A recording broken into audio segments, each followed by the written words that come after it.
দেখেন আমাদের এই যে এখানে একটা নদী আছে।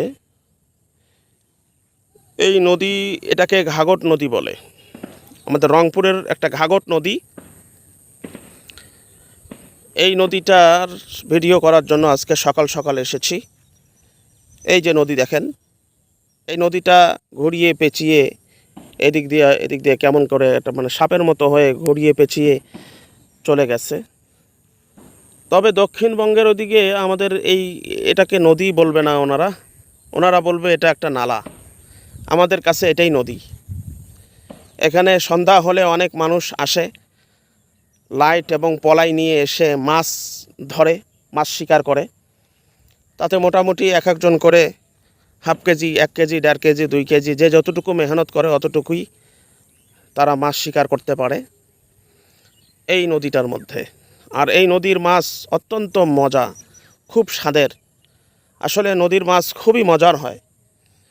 আমাদের এই ঘাঘট নদীর মাছ অত্যন্ত মিষ্টি এবং খুবই ভালো, খুবই মজাদার। সম্মানিত অডিয়েন্স বৃন্দ, দেখুন আল্লাহ পাক কত সুন্দর করে এই নদীটাকেও বানিয়েছেন। এখান থেকে আমরা মাছ শিকার করে আমরা খাই। আল্লাহ পাক আমাদেরকে দয়া করেছেন। যেই মাছ, এই নদীতে মাছ সকলেই ধরতে পারে, সর্বশ্রেণীর মানুষ ধরতে পারে। হিন্দু, খ্রিস্টান, বৌদ্ধ, নাসারা, যারা ইসলাম মানে, যারা ইসলাম মানে না, সকলেই এই নদীর মাছ খায়। কিন্তু এই নদীর মাছটা বানাইল কে? মহান রব আল্লাহ। আল্লাহু আকবার, আল্লাহু আকবার।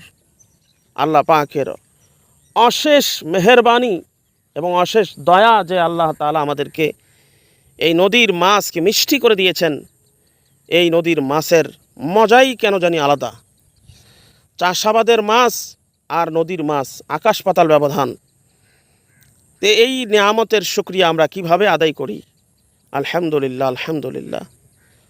আল্লাহ পাক আমাদেরকে যে দান করেছেন এই সব নিয়ামত, এই নিয়ামতগুলো আমরা কিভাবে শুকর আদায় করি? সম্মানিত অডিয়েন্স বৃন্দ, দেখুন আল্লাহ কত সুন্দর করে এই নাজ নিয়ামতগুলো আল্লাহ আমাদেরকে দান করেছেন।